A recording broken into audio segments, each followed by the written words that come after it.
Yeah, Bruce Melody right now, Prison Beach. Onaza yuko yamaze gushika, onaza yuko kimeze fresh.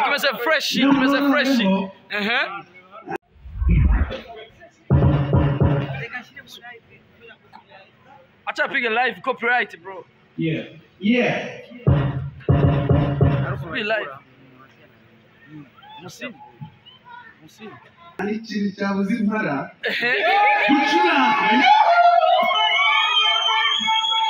Yeah, Bruce Melody akaramutsa abantu finamisha makuru kuri on stage aho kwereka abantu yuko ari free right now.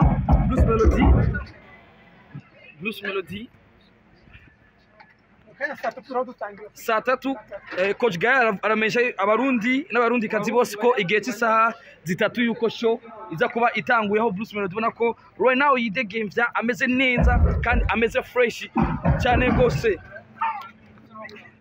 Bruce amahoro umeze neza umeze fresh kandi ko nyabarundi biteye kuri wowe brother mukanya turatwika ego muze show irakomeza ego bungu turi hano nyine kuri Zion Beach ego mukiruberengera umwaberetse stage kwimeze ego mukanya ni show ego Bruce Melody ku munsi waje tuboneka kuko wari wate kubitera mu bibiri turabivuga byose hano ego barakushimiye cyane nanjye ndabakunda cyane asante sana my brother Bruce Melody ari free